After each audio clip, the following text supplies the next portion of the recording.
is Are you guys seeing 1,000 how huge this gun ammo is? damage so severe. Hi guys, welcome back again. So today we're going to be diving the insane engineering of the A-10 Warthog.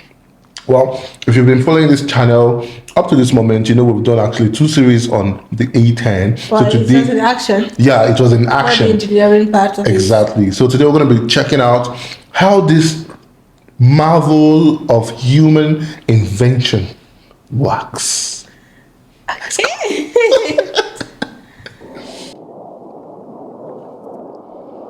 my baby. That sounds pretty primitive. I think that's the bullet. Like it's spraying some bullets. The Fairchild Republic A-10 Lightning Bolt, or simply the Hog, is one of the most iconic planes in the US Air Force. A plane developed in the middle of the Cold War with a specific type of warfare in mind. If the Cold War turned hot, one area was destined to become a battleground. A 50-kilometer corridor of lowland valleys called the Fulda Gap, where any invading troops would be channeled on their march from East Germany to West Germany. It was the shortest route to France, Frankfurt, and the strategically important Rhine River. If war broke out, this corridor would be a vital region to secure, and each side of the Fulda Gap was defended by armoured divisions. To cope with this threat environment, the US developed an operational doctrine called air-land battle, and the A-10 was developed as a vital component of this strategy. A low-flying tank killer, which would work closely with the troops on the ground to break up enemy formations at the front, while high-flying bombers harassed the supply lines at the rear. The A-10 was a plane designed specifically for the role of close air support. Close air support is exactly that, close. Close to friendly forces and close to unfriendly forces. It requires a plane to be capable of absorbing a great deal of damage as they come under fire, and to be incredibly accurate with its weapons to avoid friendly fire. A plane with this role needs some unique qualities. It needs to be available at a moment's notice. In an ever-evolving battlefield, troops could need support without warning, and because of this, the plane needs to be nearby and ready to go. This means working from forward bases that may not necessarily have all the infrastructure and equipment that other planes need to operate. Its survivability needs to be best in class. Flying this close to the ground is going to result in every man with a weapon taking potshots at the plane. As a result, the plane needs to be capable of dealing with small arms, machine guns, anti-aircraft guns, and even missiles. A-10s frequently limp back to their base with damage so severe that they would have downed another plane, with parts of their wings ripped off, with an engine taken out and hydraulics unoperational. And coming with this, the plane needs to be simple and cheap to manufacture. The Air Force made it clear from the beginning, in a battle of cost versus performance, cost would be prioritized. In an all-out war with the Soviets, quantity and ease of manufacturing was going to be a huge factor.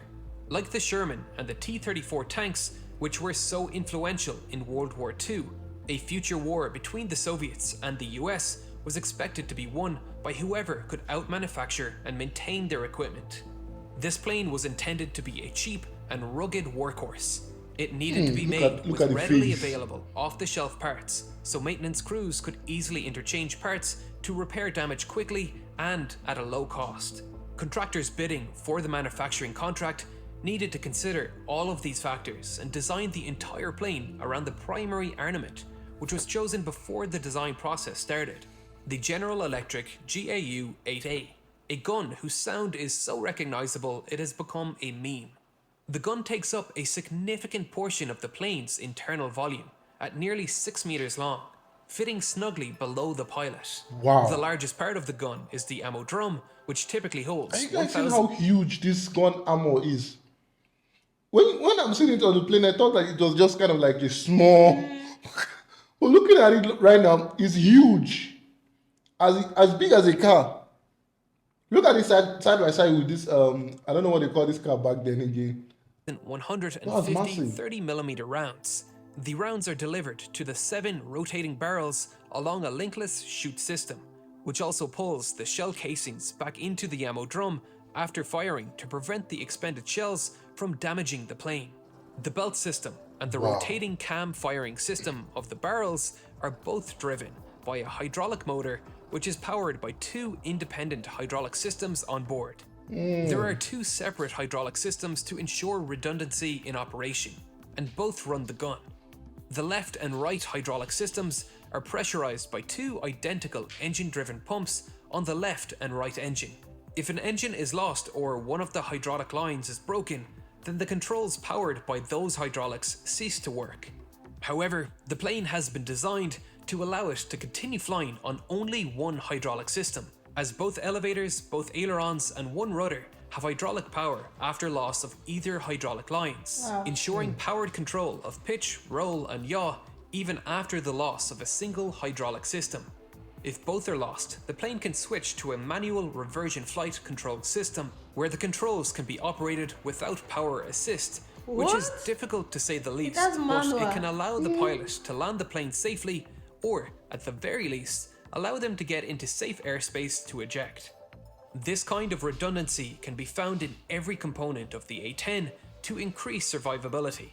The landing gear is retracted by the left system only, but it can be extended by both, and in the event neither system is available, the wing-mounted landing gear doesn't actually retract all the way into the fairings, which allows the plane to land with landing gear retracted with only moderate damage to the plane.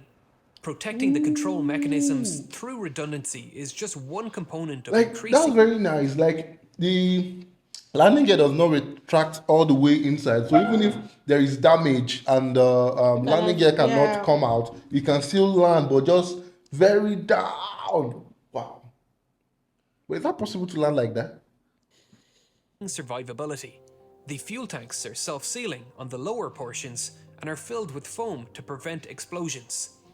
The A-10, like all planes, can fly with significant armor covering every portion of the plane, so they just protect the most vital component on the plane, the stick operator, otherwise known as the pilot, who sits inside a titanium tub which is reported to be capable of absorbing direct hits from armor-piercing rounds up to 23mm. The canopy is also made from ballistic glass, capable of taking hits from small arms. But this isn't the type of plane to be flying upside down over the battlefield. This is more for shrapnel from anti-aircraft fire and missiles.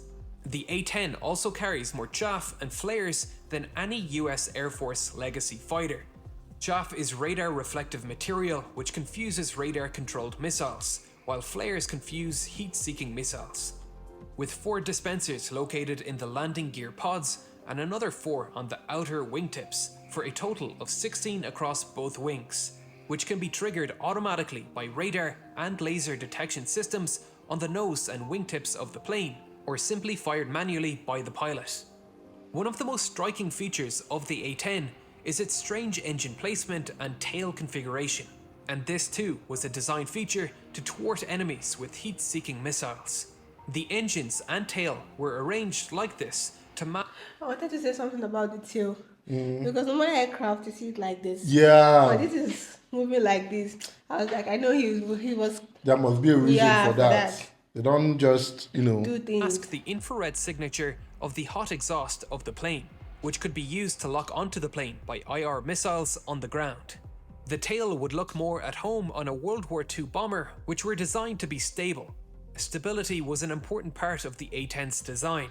The large vertical stabilizers help keep the plane on target as it fires its insanely powerful gun. The gun is mounted directly on the center line of the plane to minimize the effect of the recoil pushing the plane off target. The recoil force at 44.5 kilonewtons is so powerful that it effectively halves the plane's forward thrust, as each of the A-10's General Electric T-34 engines produces just 41 kilonewtons of thrust. But the plane fires in such short bursts, typically 1 to 2 seconds, that the pilot doesn't need to worry about stalling. The high engines mounted behind the wings also reduce the amount of dirt and dust that can enter the engines from forward operating base runways, which can be just dirt runways. A lot of design choices were made to allow the plane to operate from remote airfields like this. Smaller military planes like this don't typically have auxiliary power units, which are small secondary engines that large planes, like airliners, have. You can see the exhaust of these little hidden engines in the tails of airliners. These engines allow the plane to start its main engines without external help, and help run functions like electricity generation and hydraulic fluid pumps. But it's unnecessary weight for most small aircraft, and they usually use some other way to get the engine spinning. Sometimes this results in the plane relying on ground equipment, which the A-10 cannot depend on, and so an APU was installed between the two potted engines. You can see the exhaust of the APU just underneath the nacelles here.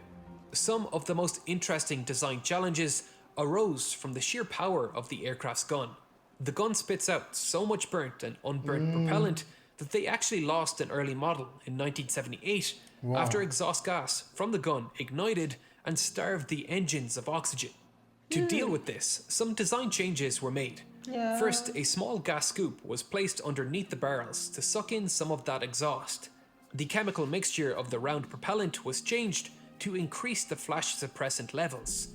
This in turn caused secondary problems, as the new chemical mixture caused residue to build up on the cockpit windows and a canopy washer was needed, which simply sprayed the washing fluid onto the canopy and the slipstream did the rest of the work. Circuitry was also added to force the engine ignition system to continually fire while the gun trigger was being pulled, so that in the event a flameout occurred, the engine could rekindle its flame immediately. The GAU-8 Avenger is a monstrous machine designed to wreak havoc on those Soviet tanks attempting to push through Allied lines. To do this, they need heavy armor-piercing rounds. The rounds are truly massive at 30mm, and sprinkled throughout these rounds are rounds made of aluminium with a depleted uranium core. Uranium is insanely dense at 19.1 grams per centimeter cubed. Lead, in comparison, is 11.3 grams per centimeter cubed, and iron is 7.9. This density gives the round more kinetic energy for armor piercing. The depleted uranium also ablates material in a way that self-sharpens the projectile, while tungsten, which is slightly denser than uranium, tends to mushroom out and dulls itself upon impact. There is currently 700,000 metric tons of depleted uranium stored as uranium hexafluoride in huge storage cylinders across America, costing uranium enrichment facilities a great amount in maintenance. They are simply delighted when someone gets it off their hands and fires it at high speed into a country thousands of miles away. It's a cheap and freely available resource and has the perfect material properties for armor piercing. But the efficacy of using depleted uranium is obviously not good. Many war-torn regions have blamed its use for elevated cases of cancer. The A-10 has been under constant threat of retirement. Detractors have pushed from the very start that the plane is not needed. First, it was the F-16 which should take over its job, and now it's the F-35. And both sides of the argument have valid points. The F-16 and A-10 can carry similar amounts of ordnance into the battlefield if needed. Both have 11 hardpoints with a carrying capacity over 7.2 tons, but attaching heavy equipment to its wings negates the biggest advantage of the F-16, its maneuverability and ability to conserve kinetic energy in dogfights.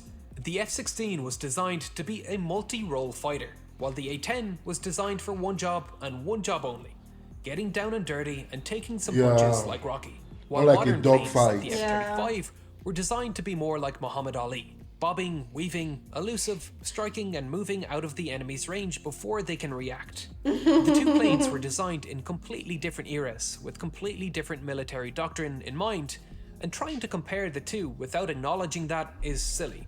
The F-35 is designed to carry a small payload of weapons in its internal weapons bay, while stealth is a high priority, but it can carry just as much as the F-16 when air superiority is established. It's a multi-role fighter designed for the modern battlefield. Ultimately, the A-10 found a role in wars like Iraq and Afghanistan, where the threat level and sophistication of enemy weaponry was relatively low, like the battles expected in the Fulda Gap in the 1980s. The A-10 persists today because it excels in its role as a close air support vehicle, and its low cost of running compared to other military planes has kept it competitive. allowing it to be in the vanguard for military operations today. A plane the infantry can see coming over the horizon, like Gandalf arriving into Helm's Deep to lift the siege. A-10 saving the day again, baby. It's become an iconic aircraft among the soldiers on the ground. A bond has formed between it and the infantry it protects. But just as the A-10 was created in preparation for an anticipated next-generation war, the F-35 was created with future wars in mind, where the threat environment will be so dense that simply being able to take a punch won't save it. The nature of close air support has continually evolved over the past century. Why can't they just, in World War II, keep the two? tactical air My forces own were opinion. created specifically for providing close air support to the troops landing in Normandy on D-Day. Range for these fighters was a major tactical issue, and within 24 hours of the first men landing in Normandy, 3 new emergency landing strips had been created off the beaches, which would allow the Allies to extend their fighter-bomber range and prevent a fierce counterattack by the Germans from overwhelming the small toehold the Allies managed to carve out in Normandy. I explored these vital logistical challenges in a future episode of The Logistics of D-Day that will be out next month. These airfields were primarily built to extend the reach of Allied aerial support as ground troops pushed forward. However, as the front line progressed, many were converted to supply depots, emergency evacuation posts, and heavy bomber airfields. Others were simply abandoned and allowed to return to farmland over time. There are hidden traces of these remains littered all over Normandy. You can learn more about them and get access to the entire Logistics of D-Day series by signing up to CuriosityStream for just $19.99 for the entire year. Here, you can watch the Hidden Traces documentary about modern archaeological digs uncovering remnants of the CuriosityStream with thousands of award-winning documentaries. Alright. Well, that was highly educative, but for me, I don't see the need of retiring such a, what do I call it, a strong fighting aircraft. But the maintenance is low. Yeah, the maintenance is low. Like, it is even cost effective. And when it needs to get its hand dirty, It does. it does. And also, another thing again you should understand is, like what they said, like over the years that the A-10 and the soldiers on ground have actually built a bond. You understand? You can even hear the soldiers say like, A-10 to the rescue again, baby. You know, it shows you how reliant they can be on it. or they can be on it, and like how confident they know that, okay, regardless of how tough this place is, the A-10 will definitely come to the rescue. And one other thing I think I should point out, I don't know about the F-10 and the F-36, right? But I don't see... F-35. F-35, sorry. Like, you know that gun, that machine gun in front of the A-10? I don't think they have it, right? So which means they can't actually get down to that dog-to-dog fight. And, you know, let's say now the boys on the ground or the boots on the ground calling for a backup, right?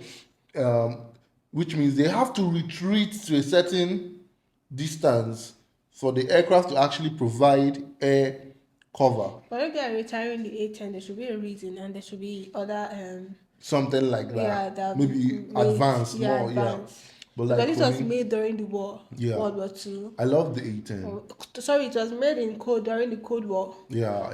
That is a long time. Very long So I time. think there's an improved version of it. Really, really improved version. Please leave our baby. Let him stay afloat.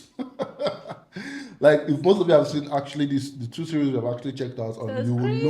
will know that this A-10. I don't think they've retired the A-10. No, they haven't. They are still. It's like kind of like a debate. Okay, It is they yet shouldn't, to. please, Yeah, they shouldn't. you guys shouldn't retire But this because. video is like 6 years ago or 5 years ago. So. Please do not. I'm also looking at for the new version, new improved and advanced version of The A-10. A-10 Warthog. Alright guys, thank you guys for sticking around to this part. Don't forget to like, subscribe and comment on this video and tell us your thoughts on this. Do you think the A-10 should be retired? Yep. Or do you think it should be well improved Yep. to actually meet the new age standard warfare? Yep. But for me, leave it as it is. Yeah, I also love the physical build. Yeah, I love it. Like It's entering it, you just be like, I'm going for war. Like, oh. exactly. It is built for that dogfight. Looks like heavy. it's just like you can take the street out of the boy. I mean, you can take the boy out of the street, but you can't take the street out of the boy. And the A-10 Warthog is the street in the war. Ah. So please leave our baby alone. Thank you and see you on the next one. Bye.